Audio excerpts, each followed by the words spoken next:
Nature is wonderful. This is the first message that Jane sent me 5 years ago on the website called Interpals. And Interpals is a website to meet online buddies, on travelers all around the world that you can talk with and eventually meet. And by that time, Jane was a 17 years old student in her last year of high school. And honestly, like, she was quite funny. She had a cool profile description, something that you really look forward to in this kind of website where you're trying to determine like who can match you or not. I entered this website called Interpals with the purpose to improve my English before my bachelor degree. And 3 months after regular conversations with other people, I visited a profile of one guy. His name was Matt. And our story started like a usual story where people meet online, talk and become friends. However, no one knew that this would take us 5 years to meet for the first time. So the tone of our messages was quite friendly at first, like most of people you start to talk to on this website. But after some months, it became a bit more flirty. We started to talk on Interpals, but we rapidly switched to Skype. I offer Jane to switch to this application because the messaging function was more convenient. And it made her freak out a bit because she thought we would either call or video call. And talking about audio, the first time I heard Jane's voice was 1 year after we started to talk, so quite a while. And I asked her how to tell the word snow in Russian, which she replied me with a 1 second long voice note on WhatsApp, because we switched to WhatsApp after Skype. And the only thing I was provided with was this 1 second audio note that I was listening again and again between classes at my university, trying to determine what was her voice, like what was the tone of her voice. So I have to admit, it was a bit late to exchange audio, 1 year after only, but it was a big stress for us, I think. And considering this first step that we took with Skype and not calling immediately, the more we're getting to know each other, I think the harder it was to discover features of each other. We're a bit more scared as the time was going by. I think that our relationship was developing quite slowly because we met online, and this is the factor of media. We were able to control our image, we were able to control our voice and even our thoughts, because we spend much more time on writing and typing these messages than we talk in reality.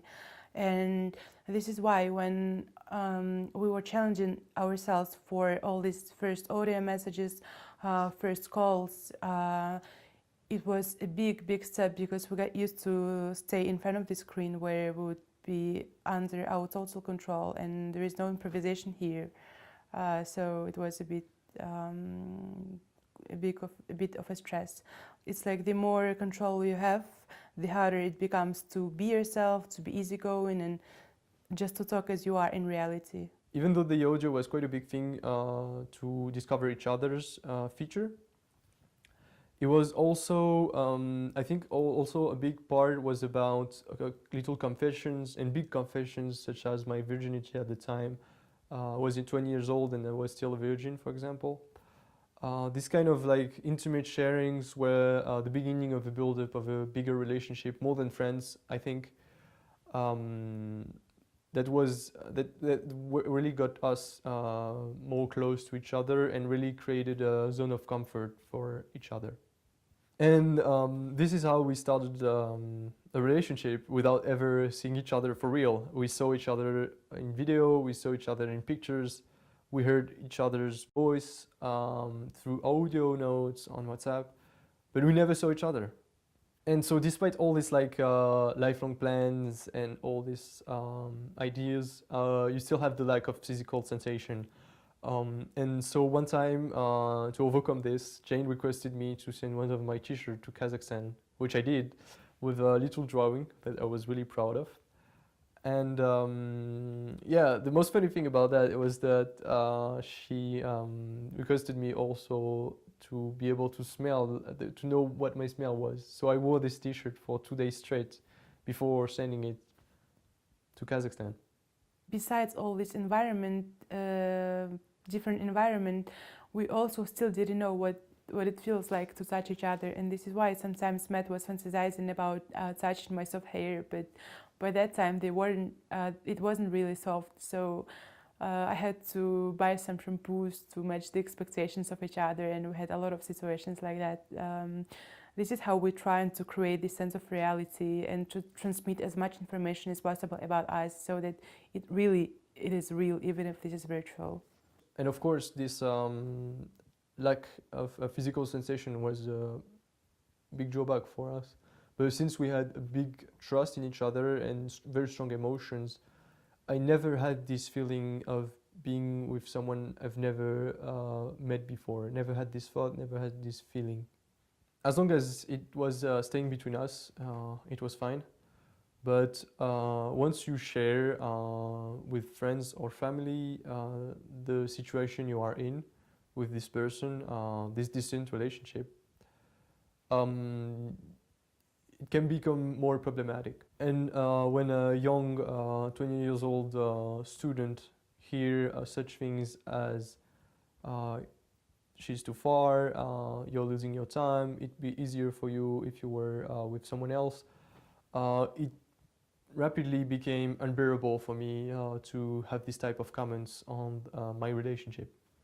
Regarding this idea of dating someone who I've never seen or touched before, I just didn't care about that. I just loved him, and that's it. For me, it was never a problem. Plus to that, my society and friends were absolutely supporting me, and they, on the contrary, were only trying to make it real by making invitations to him or even little gifts. However, my family were quite critical about that, and they just called him as a mobile app, and they were waiting for me to get something real for my own life and pleasure. But it didn't play a big role for me too, because I just knew what I was doing, and I felt that it was right. And so after 6 months of relationship together, we broke up because of all this external pressure from society that I couldn't bear anymore. And so we didn't talk almost didn't talk for 2 years.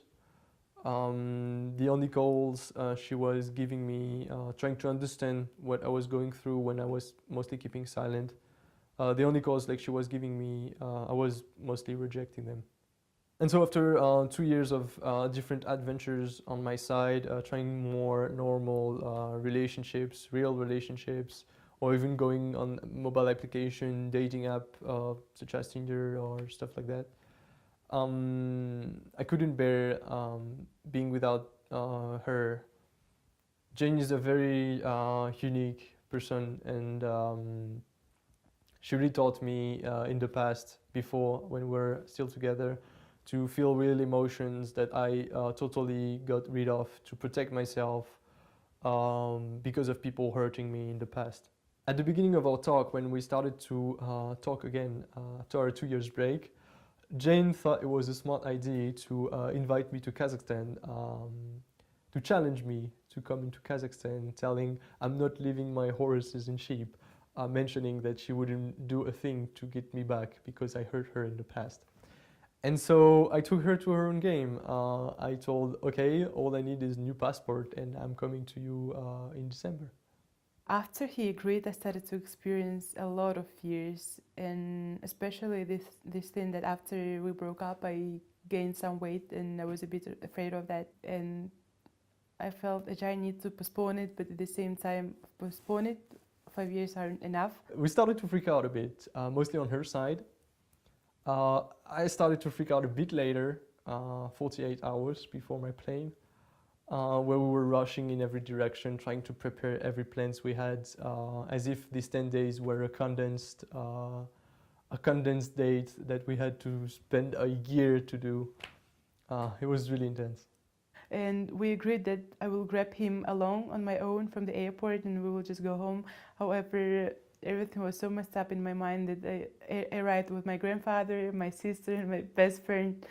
Hopeful that I didn't take any pets, but my whole body was shaking and I felt so hot, incredible. I couldn't breathe, and I told this story to almost everybody who was standing around me. All these people were asking, like, why are you shaking so much? And I had to explain them, and some of them didn't leave until I meet him, and this is how it was. I remember 2 years ago that Jane asked me, like, what would be the first action that we would do first in the airport when we would meet.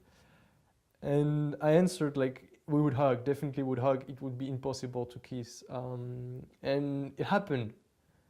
It happened. We hugged until she started to bleed from the nose, until I had like, a big patch of blood on my jacket and backpack, and that she flew to the toilet. And the biggest thing about this meeting was also the fact that we loved the ideal of a person. We loved the person itself, and being able like to finally touch, smell, feel the person, to feel Jane was a source of giant stress. It was incredible. When I got out of the airport in December, I was literally like, when the door opened and I knew that I could potentially see Jane outside, I was seeing the world in slow motion, literally in slow motion. I've never had experience like this, such experience in my life. Have you ever experienced slow motion in your life? One of the funny things too was that we couldn't spend more than 5 minutes apart from each other. I once tried to work on my side because I had exams after our meeting, but I realized that myself I couldn't be less than 5 meters away from Jane or out of sight of Jane for more than 5 seconds. And it is a bit of the characteristic of a new forming couple. It's a bit strange because on the one side you have a very long-lasting relationship between two people that know each other very well, but on the other side you also have the first time they meet. And so this is the characteristic of the first love, the first dating. You have on the one side this like incredibly strong atmosphere between the two persons, but they are also the weakness of the physical contact that they absolutely need between each other. When we were kissing, I also asked him, is it okay if I don't close my eyes, because I needed to look at him. I couldn't get used to him physical presence in my life, and I was never closing my eyes when we were kissing, and I tried to take the most out of what we were liking for years. And of course, this is so hard to do all this in just 10 days. One very interesting things about that is that not only Jane was becoming real, but all the subjects of our conversations, the people, the family, all the little objects in her house when we were Skyping were also becoming real.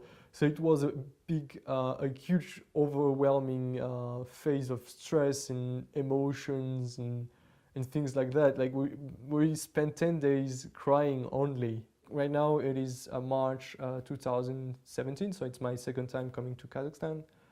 But we look forward to meet again this summer. And since the last meeting in December and that I've gotten back to France, it's a bit different now. This long distance, we idealize a lot of less things. And we keep in mind that all of this is temporary, that all of this is just a temporary phase before the final meeting when we will finally live in the same house, live in the same country, next to each other.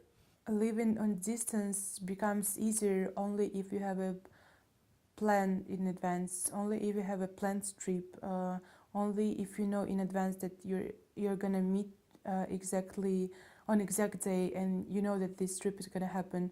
However, if you just tell goodbye to each other and see you when I see you, this wouldn't work. And as my dad said,